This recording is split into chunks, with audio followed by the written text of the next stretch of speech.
哇！各位粉絲、各位朋友嗱，歡迎大家嚟到我哋新一集嘅叫做乜嘢啊？叫做娛樂組曲啊，COOK 個曲，身邊呢位啊犀利啦！啊，由我講先啊，你介紹啦，我唔準你講住啊，唔好意思啊，因為點解咧？點解咧？好，講翻我細路仔先，係，因為大約我7歲到啦。唔好講個歲數啦，細路仔咪得。係細路仔。咁我每一晚咧，嗱你知道啦，婉兒姐，我哋細路仔係肯定百厭㗎。但係你知唔知我每一晚點樣？我都唔去玩嘅。係。我都抱住喺電視旁邊。睇咩？睇你咯。睇我？睇你咯。我做緊咩嗰陣時？朱門怨啊！哇！三少奶啊，大佬。好耐啊！嚇你有睇咩？我同你講，你哋二少奶、三少奶一出場，我哋好嘢出場啦，出場啦，好嘢！咦，你好細個㗎咋係咪嗰時？ 7歲咯。哇！嗰陣時啲小朋友真係好記性㗎喎，真係。唔係好記性，因為以前冇娛樂啊。第一，老豆冇錢買玩具，但係好在我老豆有錢買電視。哦。咁就晚晚抱住喺度，抱住咧就報你啦。係啊，真係。我講真喎。多謝晒，多謝晒。所以咧，佢今次咧，我邀請到佢上嚟咧，經過好迂迴曲折啦，又揾咗無線好多嘅所有朋友咧一齊幫忙先請到你。唔好咁講啦，我等咗好耐啦，等嚟見你。哇！真係開心到我都唔識講嘢。而家唔係，俾住先嗱。係。今日咧，我哋先教一個餸先，因為大家知道咧，我哋個頻道係煮餸㗎。係。係啦。所以我等住食咯。係啦，等住食啊，冇錯。嗱，我想問啦，阿婉兒姐，今次咧我係用呢個三文魚啊。咁呢個三文魚你會唔會成日食㗎？有好多種㗎，有smoke salmon啦，嗰啲煙嗰啲啦，呢個要煮㗎啦，係咪？係。但係你知唔知原來三文魚有分開魚生級同埋呢個熟食級嘅咧？唔知㗎啦，唔知啦，冇錯。所以我就即係拍戲啊、電視嗰啲咧做戲咧，阿婉兒姐係叻啦，煮餸咧我叻少少。係啦，俾你威啦。嗱，今日咧我哋用咗挪威三文魚。挪威。但通常都挪威嘅係咪咧？嗱，因為坊間有一啲咧用一啲咧係叫做嗰啲叫做彩虹魚啊，即係唔同噶。彩虹係。係啦，有一種叫彩虹魚叫做 rainbow trout。係。係啦，呢隻叫 salmon。啊，唔同嘅嗱，嗰隻三文魚咧就咁大條嘅。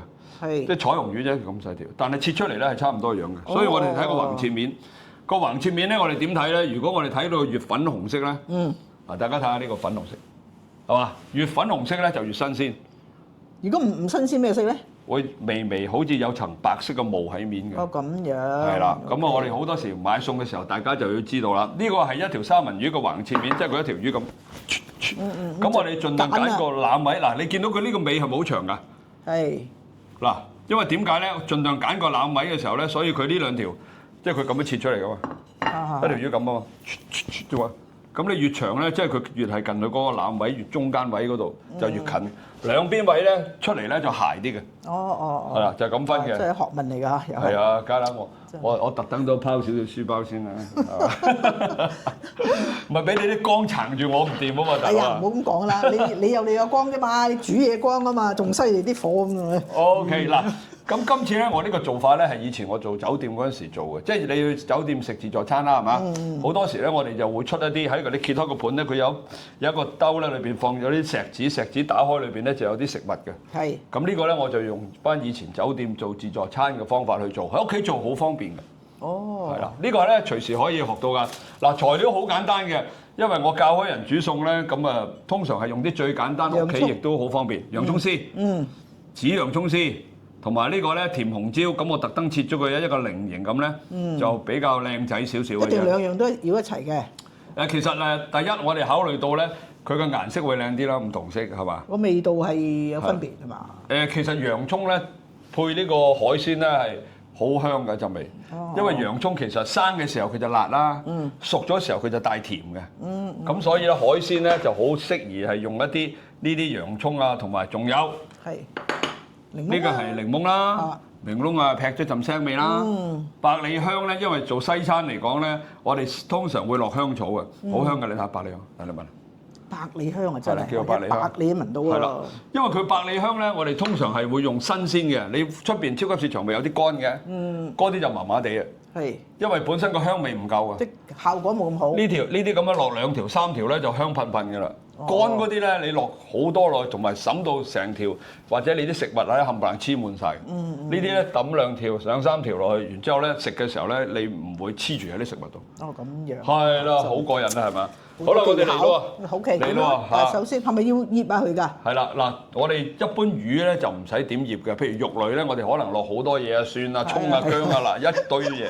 但係海鮮我哋唔使嘅，因為海鮮咧我哋要食佢嘅鮮甜味。所以我哋好簡單嗱，呢度我哋有少少嘢嘅嗱，呢啲鹽嚟嘅，我落少少鹽落去。嗰啲橙色嘅啦嗬。嗱，呢啲係靚少少嘅，佢係嗰啲海鹽嚟嘅。係啦，咁我哋點解用海鹽咧？因為海鹽係新鮮鹽，你出邊見到好有啦，呢啲咧化學鹽，呢啲係相干嘅。即係你唔會用㗎係嘛？今日我哋今日唔用，即係俾人睇嘅啫，唔好用啦咁啊。等間我哋攞嚟焗嘅時候咧，就放喺個煲底嘅。嗱，咁我落少少鹽啦，就咁得㗎啦。好啦，我哋點仲要落少少胡椒粉。嗱，少少嘅啫。都係辟味。少少係攞佢陣香味，一焗起上嚟咧，佢陣香味就出㗎啦。少少啊，樣樣都少少，適可而止咁就夠啦。得啦，咁就搞掂㗎咯。哦，OK。係啦，係咪好快咧？咁係咪要俾佢醃一輪咁啊？唔使醃㗎，因為肉類咧入味咧係需要時間嘅，海鮮係唔需要時間嘅。你啲鹽一到，佢啲味就出㗎啦。哦。嗱，咁我哋好簡單啦。嗱，咁我哋又攞錫紙啦，係嘛？咁啊，首先咧，我哋就掹咗錫紙出嚟先啦。咁我哋將啲錫紙好簡單啦。咁我哋底咧就放少少百里香喺度，跟住咧放兩片檸檬。擺底就托起佢。係啦，跟住落少少嗰個，其實係等佢啲味咧可以滲到落去嗰個肉嗰度啊！啊，你見到好簡單嘅，我搞啲嘢係嘛？即係好簡單同埋好好食咧嚇，最緊要啦嗬。食就應該都冇問題嘅。以你嘅經驗。係啦。咁啊嗱。切啲檸檬汁。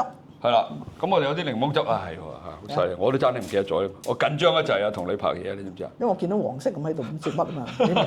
一來顏色靚啦，嗱咁樣嗱，咁我哋又放翻啲落嚟啦。咁你淨係睇嗰本身嗰個樣啊，你都覺得係咪唔錯啊？嗱，係。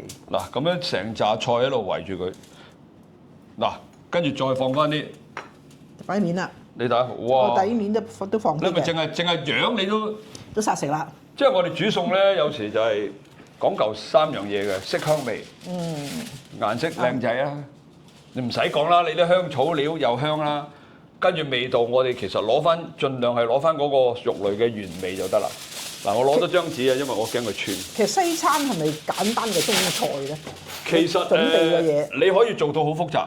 譬如你去到俾一個餐450蚊或者550蚊食碟餸嘅，佢梗係搞到好複雜俾你啦，都係魚啫。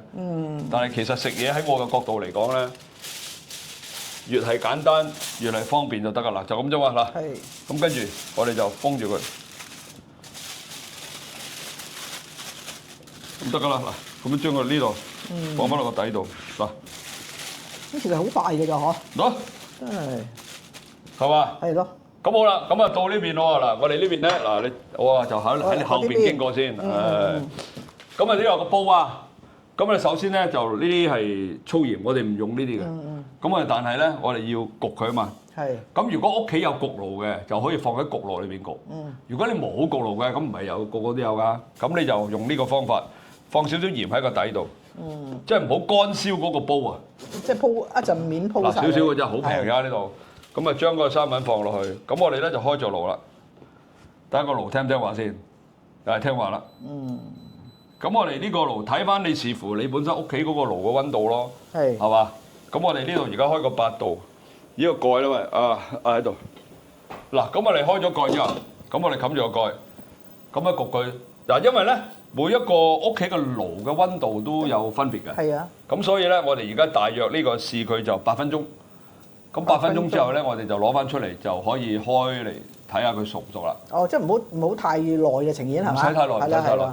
因為三文魚咧，雖然我哋呢一隻嘅三文魚係熟食緊啦，記住三文魚咧，我頭先講咗啦，同樣係挪威三文魚。咁你喺街市買到有2種嘅，一種就係魚生級嘅，一種就係呢個一定要煮熟嘅。嗱，因為魚生級嘅貴好多㗎。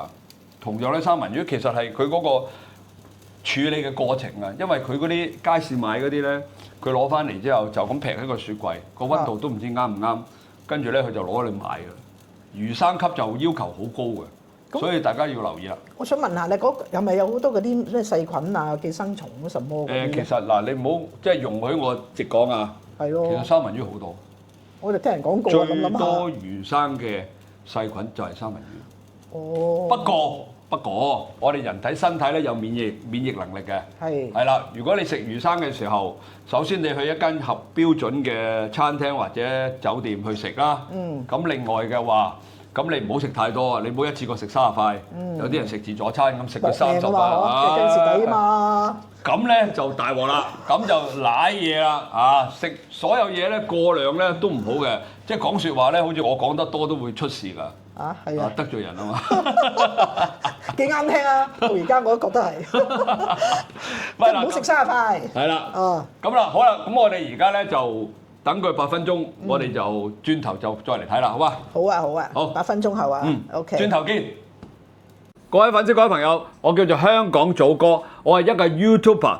嗱，我用咗大約1年時間咧，就有而家嘅超過13萬嘅粉絲啦。仲有我用咗大約8個月時間，就由一個 YouTube 頻道咧演變到而家大約係22個 YouTube 頻道啊！嗱，我亦都喺中港澳3地咧係舉辦課程，教大家點樣輕鬆成為一個 YouTuber 嘅。嗱，如果開公司嘅老闆們啦，仲有退休人士，仲有你有份正職，想賺多啲更加多嘅額外收入嘅話咧，就要留意我呢個課堂啦。我呢個課堂嘅名叫做100萬年薪不是夢啊！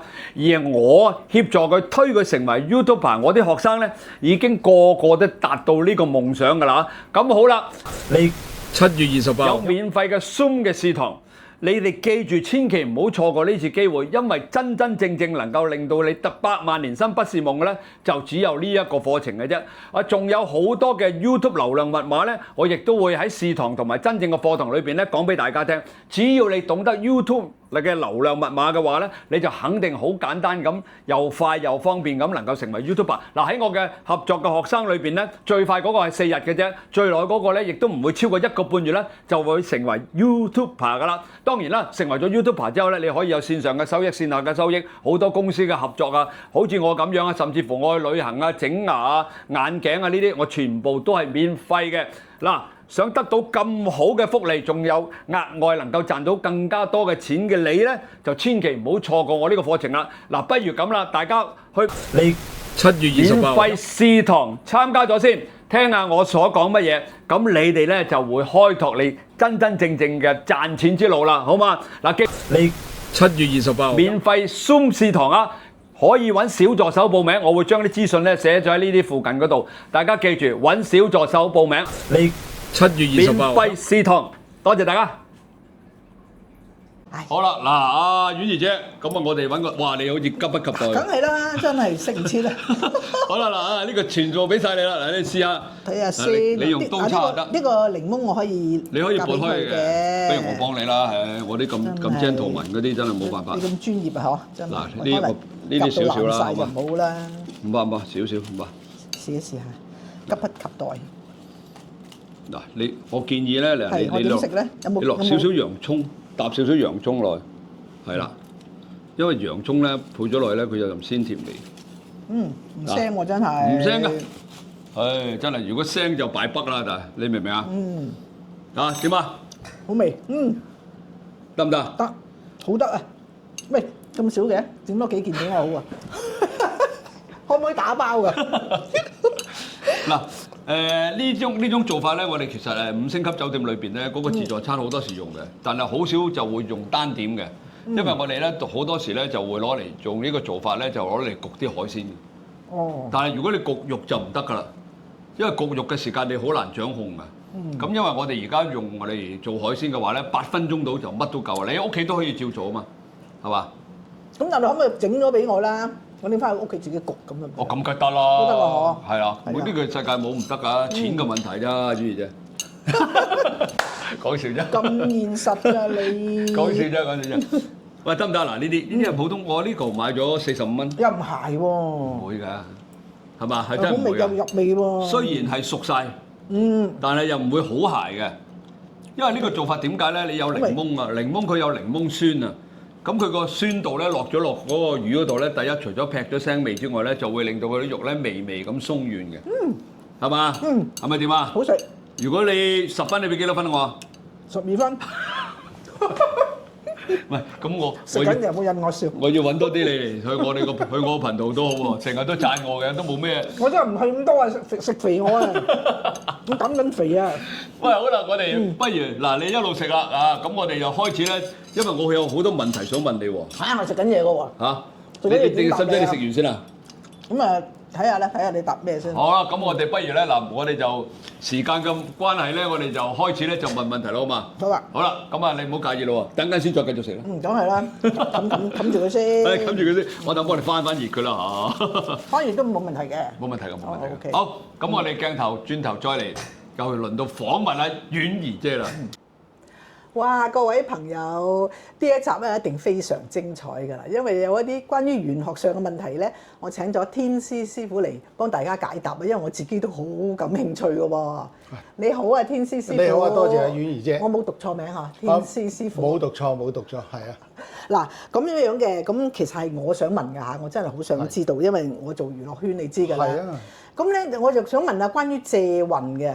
咁有好多人咧，譬如佢覺得自己咧就係，尤其是而家嗰啲後輩啦，咁譬如覺得自己都唔夠嘅，即係嗰啲冇乜成就啊，拍嘢又冇咩好嘅劇本俾佢做，即係冇乜好嘅戲俾佢，咁覺得自己個運麻麻地，咁啊覺得咧，我咧黐下啲紅人啦，或者出名嘅咧，咁會幫到佢咧咁樣，咁有冇呢樣嘢嘅咧？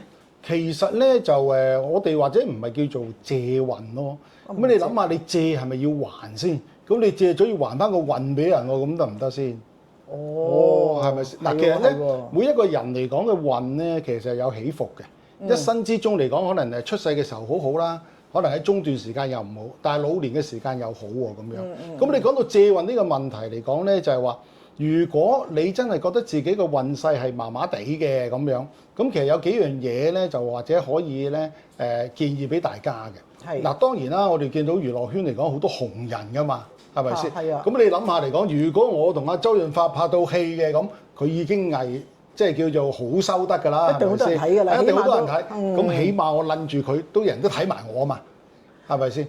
但係呢個問題我就覺得好被動咯，喺我哋啲行，因為唔係話你想同人哋做就做㗎嘛，你都要等個機會㗎嘛。所以我哋成日都講話都係講運咯。咁你運嚟講咧，有啲係我哋叫做主導嘅，即係你自己去爭取㗎嘛。但係咧，我哋覺得嚟講咧，個天好似有啲嘢安排到。咁其實如果你娛樂圈，你會見到咧，點解有一啲都好出色嘅演員，定係大家曇花一現，跟住之後嚟講咧就銷聲匿跡嘅喎。其實啲行真係唔成對比咯，我成日可以咁樣講。好多大部分係好付出好多嘅，佢收成未必一定係咁大。可唔可以開名啊？我一個好好欣賞嘅一個演員啊，阿達明啊，張達明好好戲。係咪先？係啊。咁但係就好無奈，係嘛？我哋仲講佢個際遇啊。係際遇無奈，因為個身體唔好。有時都唔係淨係演員嘅，幕後我都知道啦。啱啱我哋都講緊啦，真係冇得講噶可。其實咧，行行都有呢一樣嘅。咁你話，但係如果你話淨係講，唔好話淨係講娛樂圈啦。你話要講借運呢個問題嚟講咧，其實咧你就話。我哋喺道教裏邊所講啦，我哋講氣場、講磁場啊嘛。係。你譬如嗰個人咧，佢本身好大氣嘅，咩叫做大氣？行出嚟有個架勢，有個型嘅。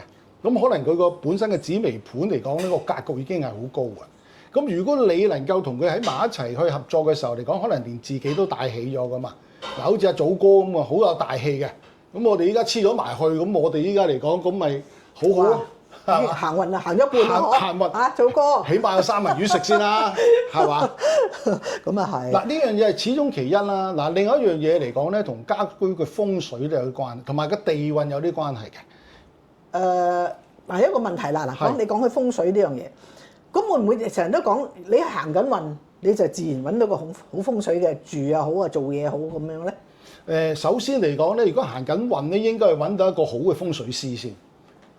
我哋咁樣講，睇醫生啲人都話啦，你運氣唔好咧，醫生都醫你唔到嘅。我哋成日都話咧，閒運人揾到閒運師傅啊嘛，係真係咁。譬如一命二運就三風水啦，咁啊，梗係先講運先啦。家居風水嚟講咧，其實係可以將你嘅運氣提升，同埋去改善嘅呢樣嘢。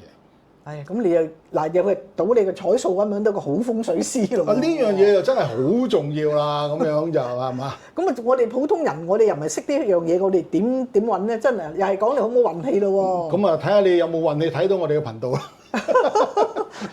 咁啊，今日就 O K 啦。今日即係我起碼都見到你啦，係咪啊？識到阿祖哥啦，咁一定個運氣都唔係差嘅。唔差，肯定唔差啦。係咁嗱，仲有啲我睇下啊，我寫低晒喺度，想問啲咩？犯太歲係咪想攝太歲呢樣嘢？有冇嘅咧？其實係有嘅，因為點解咧？我哋好多人咧都每一年咧，即係我哋叫做咩啊？本命年啊。係嗱，譬如今年係叫做馬年咁啊。咁啊馬年嘅朋友嚟講咧，咁佢哋係叫統稱叫犯太歲。咁但係犯太歲有幾樣嘢㗎嘛？有坐太歲啦、沖太歲啦、刑太歲啦、破太歲等等嘅。咁所以今年嚟講有幾個生肖嘅人咧，就應該要拜下太歲，要攝下太歲咁樣咯。哦。嗱，其實點解咧？因為我哋叫做太歲嘅佢係當年咧，即係 on duty，佢係最大嗰個嚟嘅，即係當年啊。即係佢睇住㗎啦。係啦，處咗你嘅運係最大嗰個嚟嘅。咁你梗係要恭恭敬敬去拜佢，即係打個招呼都要啦。咁梗係要啦，係咪先？咁所以嚟講咧，攝太歲嚟講咧，喺香港啊流傳咗都好耐。其實香港保留咗好多民間嘅一啲習俗咧，係幾完整嘅，基本上都。其實做咗都無妨咧。做咗都無妨，係咪同埋嚟講咧，好多時候嚟講咧，你做咗之後咧，發覺咧，硬係真係有啲嘢好咗啲嘅，個感覺同埋個心理上都好多啲。嗱，我就真係我好怕嘅，我好怕犯太歲嘅，因為我試過嘅。我試過真係嗰年我犯太歲咧，我就冇做嘢咧，一日流血。一日唔係撞親咧，就坐 van 仔都俾架車無端端開車，我未坐好咧，笪喺度，咁啊又個頭又穿咗又成啊！哇！因為嗰年真係多嘢到咧。我仲更加嚴重啊！前嗰幾年嚟講係犯本命太歲咧，入咗醫院住咗20幾日啊！總之佢有嘢係叫你流血㗎啦，係啦，整親啊、意外啊、病啊嗰啲嘅，所以係驚啊！真係一定要攝嘅，真係。除咗攝，好似有點燈，有好多嘢㗎嘛，係咪？好太歲，我哋本身道堂係有太歲燈嘅，我哋有好多祈福燈啦。咁最大嗰啲叫做龍頭燈或者叫做宮燈咯。係。咁都俾人哋講咧，就愛嚟做祈福用嘅，好多㗎。我哋本身道堂有好多祈福燈㗎，譬如好似另外仲有啲觀音琉璃燈啦，嗰啲咁樣嘅，可以點燈。樣樣都做晒佢啦。咁又唔係，我又反而覺得未必嘅喎，即係睇下你自己本身啊。譬如你犯太歲啦，咁你可以就點盞燈嚟講，祈求自己咧就最緊要平平安安啦，最緊要順順暢利啦咁樣。譬如有啲燈嚟講咧，就係俾啲一家合家嘅人去點噶嘛。合家又點？同埋做生意嘅人咯。即係就算佢唔犯太歲，即係嗰家人得你犯太歲，其他人冇嘅都唔緊要啦。係啦，冇錯，即係祈福咯。係 OK。我仲有問題嘅嗱，真我就跳咗。其實我都可以想講多啲，因為依家咧，其實好多我識得嘅明星朋友咧，佢哋中意去龍母廟啊，龍母廟係有點燈㗎，即係芙蓉山嘅龍母廟。芙蓉山嗰個係啊，龍母廟荃灣嗰個咯。係。即係近年嚟講咧，就比較多一啲影視嘅朋友咧去嗰度嘅。龍母廟係啊。咁佢點燈同你嘅攝又係有分別嘅係咪？攝太歲有分別，你攝太歲嚟講咧係要用啲我哋叫金銀啦，就接咗你嗰年，譬如你24歲咁樣，啱啱咧就犯緊自己本命嘅太歲咧，咁你咪攝個數量，咪攝嗰個數量落去咯。咁咧其實一般嘅廟宇咧，譬如深水埗嘅觀音廟咧，天后廟啦，咁佢哋有啲廟祝咧會幫你哋去做呢個攝太歲呢一個儀式咁樣嘅。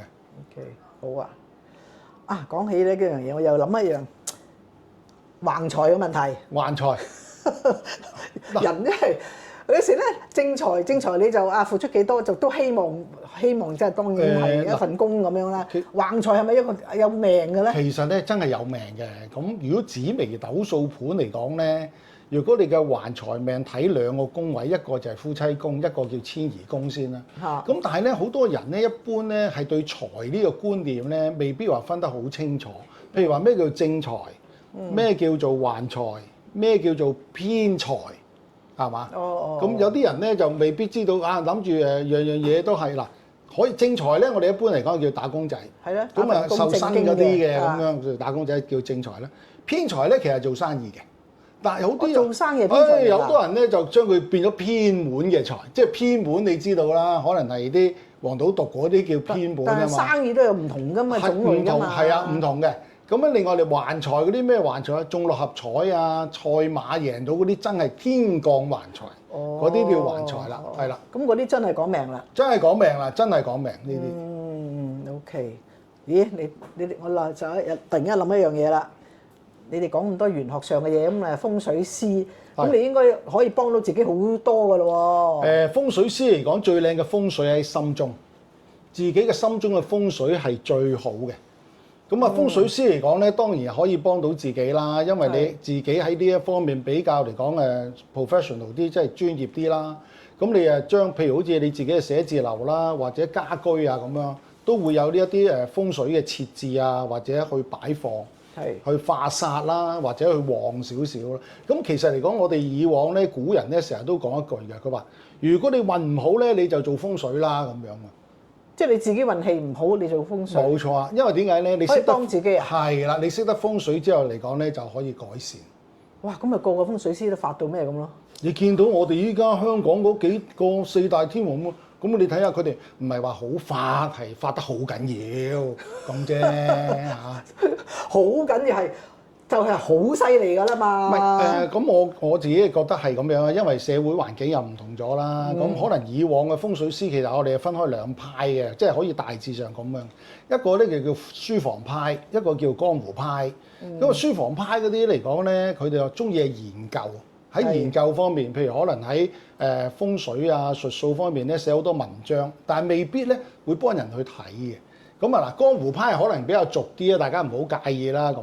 咁佢哋嚟講咧就用自己嘅專業去幫人哋咯，幫人哋改善風水啊，幫人哋睇風水啊。咁或者其實我哋嚟講咧就因為咧做風水師咧係包含咗好多樣嘢，其中一樣嘢就係心理諮詢師啦。即係話呢樣我好同意。係啦，呢樣嘢嚟講咧，即係有時嚟講咧，譬如好似即係你睇完相、睇完風水問完關於玄學係啦，冇錯。嗱，太過差咧，我都知道你哋有你哋嘅都會保留，唔會講到咁白嘅。會有咯，呢個又有少少技巧。係啦，咁如果好咧，咁我聽到起碼，佢哋好有信心啊出嚟，即係睇完之後咧，佢做嘢都唔同啊嘛。香港有個最著名嘅風水師啦，佢亦都係我恩師啊。佢曾經同我講過，喂，你記住。善信入到嚟嘅時候嚟講，佢愁眉苦面，但係佢出你個門口嘅時候就歡歡喜喜。係，你起碼俾到個信心佢。係啦，希望可以做到呢樣嘢咯嚇，好重要啊！其實呢樣嘢嚇。咁頭先我聽你講呢個風水其實喺個心度咧，咁我又覺得，即係我又諗到咧，風水師好多時咧就都要用個心做嘢啦，係咪？可以咁講，應該啦。即係我就話，每一個人嘅心裏邊嘅風水其實係最好嘅，你自己要諗啲最圓滿。最正面、正能量嘅嘢就最好啦。同埋多啲行善係咪咁咧？可以咁講。嗱，頭先我都可以話補充你啱啱講咗呢樣嘢啦。行善識得嚟講咧，其實係可以改變風水嘅。可以做多啲呢啲。因為我都聽過，譬如明明你有個好大嘅災會嚟緊，因為你嘅平日對人好啊，樣咧，即係你會照顧人，即係總之出你個發心係好嘅咧，你個災禍都可能減緊啲。即係等於佛家所講啦，好多時候都發個大願。做多啲善事，做多啲功德，咁啊自不然咧，我哋千祈唔好就諗住做功德或者做善事要有什麼回報，唔好諗，發心願，發個心願去做，自然啲咁就得㗎啦。係，即係你見到有任何譬如動物好、人好咩都好，你覺得好慘啊佢，我幫到咪幫咯，係啦冇錯啦，又唔係咁大影響我嘅係嘛，咁咪做一啲叫做好事啦，即係咁樣。可以咁講啦，係啦。好啊，咦咁啊差咪差唔多咯喎。係。